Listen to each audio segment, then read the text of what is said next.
Hello दोस्तों, कैसे हो सभी। मेरे इस यूट्यूब चैनल पर आपका बहुत बहुत स्वागत है। जैसा कि आप सबको पता है कि हम इस चैनल के माध्यम से HSSC TGT हिंदी की तैयारी कर रहे हैं। तो उसी को लेकर हमने जो ये क्वेश्चन सीरीज चलाई हुई है, आज की वीडियो उसी के बारे में है दोस्तों। तो टाइम वेस्ट न करते हुए हम सबसे पहले क्वेश्चन ही करते हैं, किन रचनाकारों की भाषा को संधा भाषा कहा गया। तो आज का हमारा जो सेशन है दोस्तों, वो सिद्ध मत से रहने वाला है। हम आदिकाल के क्वेश्चन सीरीज कर रहे हैं और जो आदिकाल में सिद्ध और नाथ जैन हैं उन्हीं के बारे में हम करें। तो आज की के जो क्वेश्चन रहेंगे दोस्तों, वो सिद्ध मत के बारे में रहने वाले हैं। तो पहला क्वेश्चन है दोस्तों, किन रचनाकारों की भाषा को संधा भाषा कहा गया।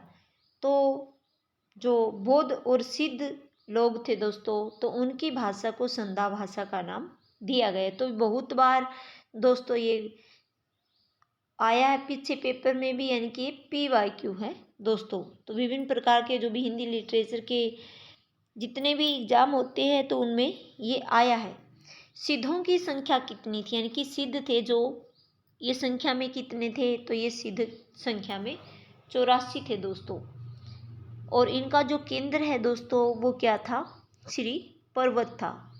यानी कि जो ये थे, तो इनका जो केंद्र है वो श्री पर्वत था। और ये संख्या में कितने थे, 84। संत मत के अलावा शब्द का प्रचलन और किस पंथ में हुआ था।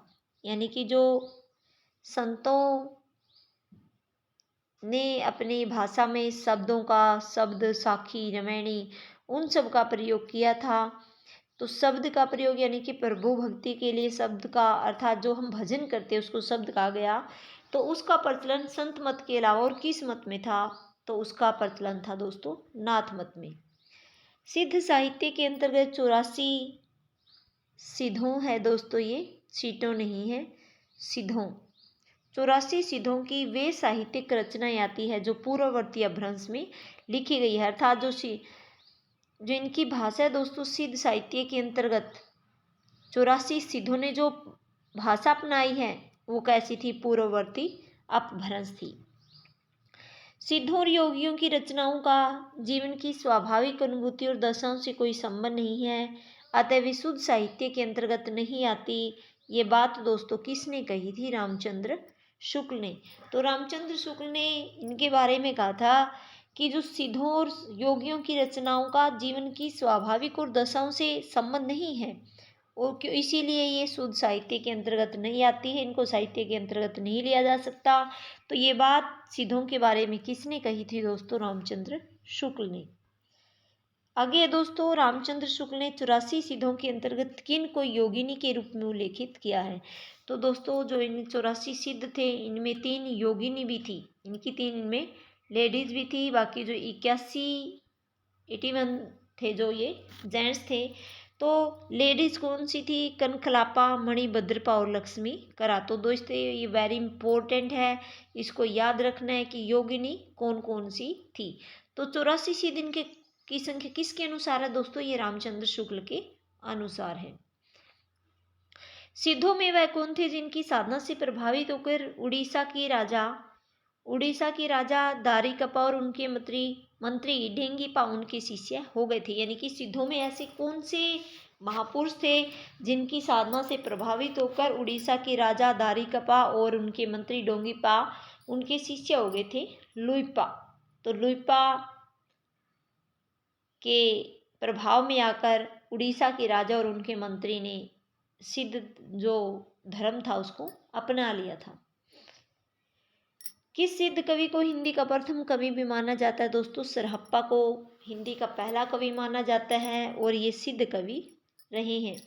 और दोस्तों इसको सरोज वज्र, राहुल भद्र आदि नाम भी दिया गया है। और डॉक्टर वी भट्टाचार्य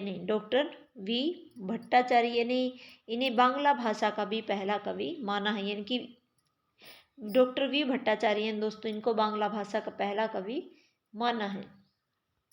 आगे दोस्तों दोहा कोश किसकी रचना है, दोहा कोश है दोस्तों सरहप्पा की रचना, यानी कि जो सरहप्पा थे उनके 32 ग्रंथ बताए गए हैं दोस्तों, जिसमें दोहा कोश जो है ये काफ़ी इम्पोर्टेंट है।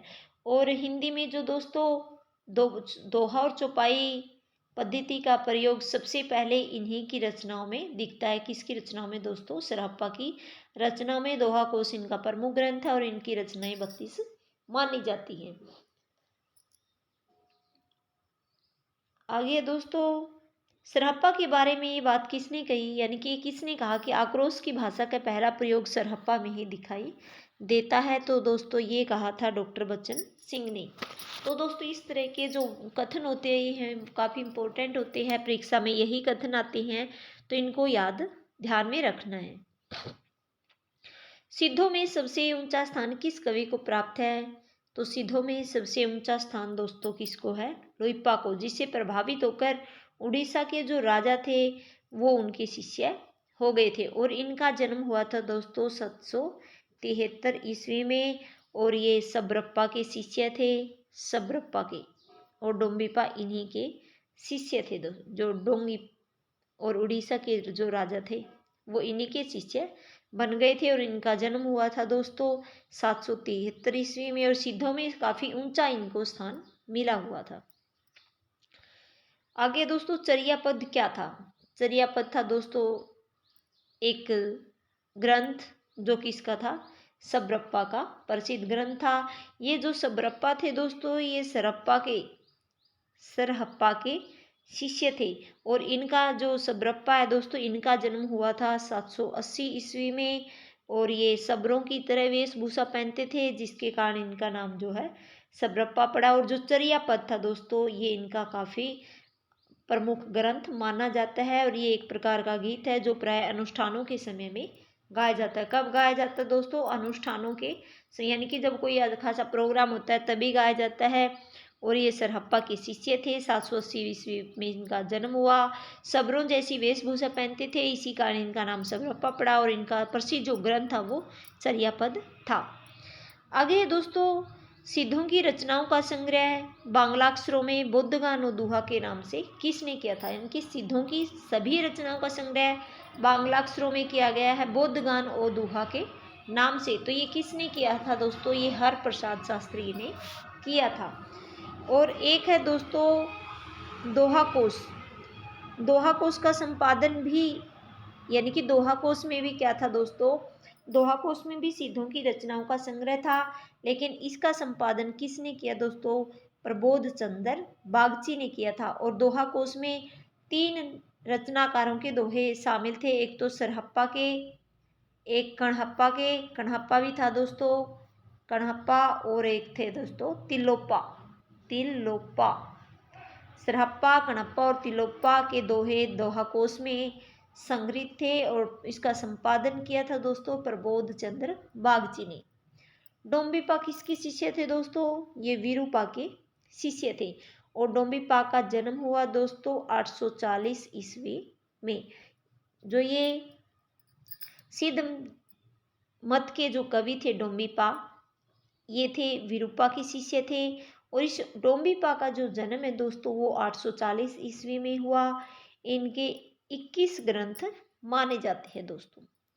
डोम्बिपा के प्रसिद्ध ग्रंथ कौन से थे दोस्तों? डोम्बिपा के जो ग्रंथ थे वो टोटल 21 माने जाते हैं, लेकिन 3 का जिक्र हम यहाँ कर रहे हैं, डोम्बी गीतिका, योगचर्या और अक्षर द्विकोपदेश।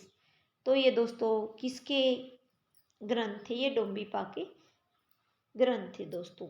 और एक और दोस्तों जो हमारा कणहप्पा आया था दोस्तों, जो कणहप्पा पीछे आया था, शायद क्वेश्चन में तो वो नहीं था, लेकिन मैंने ऐसा बताया था कि जो दोहा कोश है जिसका संपादन दोहा कोश का प्रबोध चंद्र बागची ने किया था, और इसमें 3 जो सिद्ध मत के कवि थे वो शामिल थे, कणहप्पा, सबरप्पा और डोम्बिपा। कणहप्पा, सरहप्पा और तिलोप्पा थे दोस्तों। तो उनके दोहे इसमें संकलित है। तो जो ये कणहप्पा थे ये 820 ईस्वी में इनका जन्म हुआ है, और ये जलंधर पा के शिष्य थे। और राहुल संकृत्या ने इनके बारे में कहा है कि कण्हप्पा पांडित्य और कविताओं में बेजोड़ थे। यानी कि कण्हप्पा के बारे में बात कही है दोस्तों किसने, राहुल संकृत्या ने, कि कण्हप्पा पांडित्य और कविताओं में बेजोड़ थे। दोस्तों अगर मेरी बनाई वीडियो आपको अच्छी लगती है, आपके लिए हेल्पफुल है, तो मेरी वीडियो को लाइक और शेयर ज़रूर कीजिए। अगर आप मेरे चैनल पर नए हैं तो इसको सब्सक्राइब कीजिए ताकि आगे आने वाली हर वीडियो का नोटिफिकेशन आपको मिलता रहे। और ये कमेंट बॉक्स में ज़रूर बताएं कि आपको मेरी वीडियो कैसी लगी, ताकि मुझे मोटिवेशन मिलता रहे, मैं आपके लिए और भी ज़्यादा अच्छी वीडियो आपके लिए लेकर आती रहूं। Thank you.